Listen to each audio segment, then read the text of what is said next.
है। क्या आपको पता है कि हमारे श्री कान्हा जी पे द्वारका के ही लोगों ने चोरी का आरोप लगाया था? जी हाँ, तो ये कहानी है द्वापर युग की, द्वारका में की। द्वारका में एक यादव रहते थे जिनका नाम था सत्राजित। उनका एक छोटा भाई भी था जिनका नाम प्रसेन था।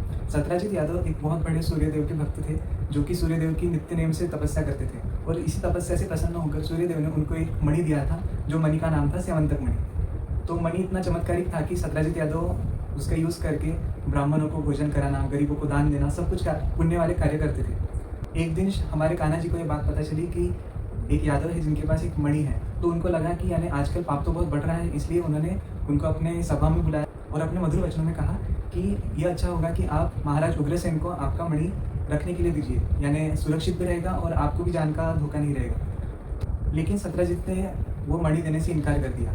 अब सामने चल के ये हुआ कि एक दिन उन सत्राजित जी के बंधु जो थे प्रसेन, वो मणि लेकर घूम रहे थे और घूमते घूमते वो जंगल में चले गए। जंगल से आते आते उनको विलम्ब हो गया था, इसलिए उन्होंने डिसाइड किया कि मैं आज के दिन यहीं पे विश्राम करता हूँ। तो जो स्यवंतक मणि था वो इतना इन्हें ग्लो करता था रात के अंधेरे में भी, कि जब वो विश्राम कर रहे थे तभी एक शेर ने आके उन पर आक्रमण कर दिया, क्योंकि वो शेर आकर्षित हो चुका था मणि की तरफ और उन प्रसेन जी को मार दिया। उसके बाद वो शेर मणि लेकर जा रहे थे, तभी पीछे से उन पर एक रीछ ने आक्रमण किया और वो रीछ और कोई नहीं, हमारे श्री जामवंत जी हैं। फिर श्री जामवंत जी वो मणि लेकर अपनी गुफा में चले गए और इधर पूरी द्वारका नगरी में ये बात फैल गई कि कान्हा जी ने ही ये सब किया होगा, क्योंकि कान्हा जी कुछ दिन पहले ही मणि मांग रहे थे। तो ये सब बातें श्री कान्हा जी को पता चली कि उन पे आरोप लग रहा है करके। फिर हमारे श्री कृष्ण जी ने डिसाइड किया कि मैं यानी वो मणि ढूंढ कर लाऊंगा, और अगले ही दिन वो जंगल की तरफ निकल गए। जब वो यादवों को लेकर जंगल में जा रहे थे तो ढूंढते ढूंढते उन्हें प्रसेन जी एक पेड़ के नीचे मृत अवस्था में पड़े मिले और उन्हीं के पास शेर के पंजों के निशान भी मिले। और फिर श्री कान्हा जी यादवों को लेकर उन पंजों के निशान के पीछे पीछे चले गए। लेकिन कुछ दूर पर उन्हें ये भी देखने मिला कि वो शेर भी मरा पड़ा है, और वहीं से आगे उन्हें रीछ के पैरों के निशान भी मिले। फिर उन्होंने फॉलो किए वो रीछ के पैरों के निशान। फिर यादवों ने और श्री कृष्ण जी ने देखा कि वो रीछ के पैरों के जो निशान हैं वो गुफा के अंदर जा रहे हैं। तो कृष्ण जी ने बोला कि आरोप मेरे ऊपर है तो आप मेरे साथ ना आए, और यादवों को बोला कि आप बाहर ही उठिए। फिर श्री कृष्ण जी मणि को ढूंढने के लिए गुफा के अंदर चले गए, और ऐसे बहुत दिन बीत गए, श्री कृष्ण जी बाहर ही नहीं आए। तो यादवों ने भी उम्मीद छोड़ दी कि यानी श्री कृष्ण जी को शायद कुछ हो गया होगा, इसलिए सारे के सारे यादव द्वारका में लौट गए वापस। और उसके बाद क्या हुआ, अंदर श्री कृष्ण जी जब गए तो उन्होंने देखा कि एक पालने में स्यवंतक मणि रखा हुआ था, और वहाँ पे तब कोई भी नहीं था। तो श्री कृष्ण जी ने वो मणि उठा लिया और वहाँ से निकलने ही वाले थे, तभी पीछे से वो ऋषि आ गए और उन्होंने कहा कि आप कौन है, आप मेरा मणि क्यों चुरा रहे हैं। तो श्री कृष्ण जी में और जामवंत जी में वही बात को लेकर यानी बहस हो गई और उनका युद्ध शुरू हो गया।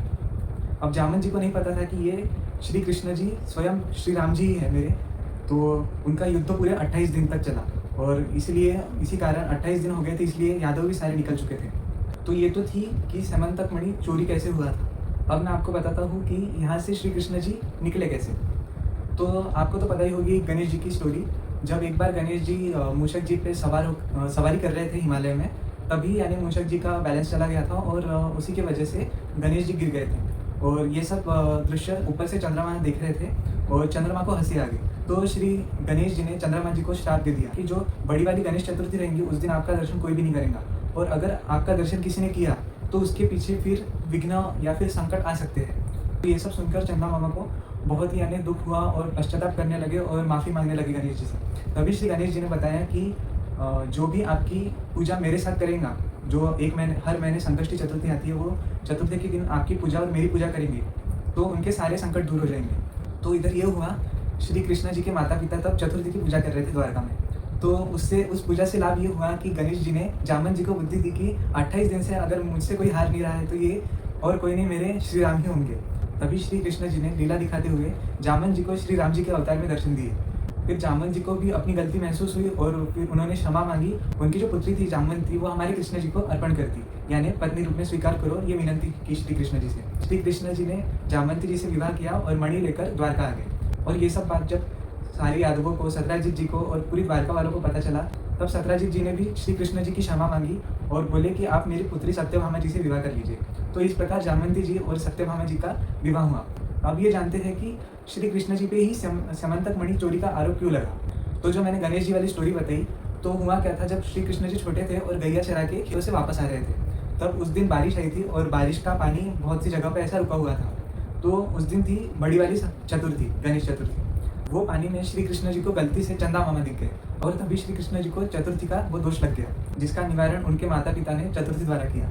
तो ये थी कहानी, आपको कैसी लगी कमेंट में ज़रूर बताइए और ऐसी अननोन स्टोरीज के लिए spiritualvoyage.tejas को फॉलो कर लीजिए।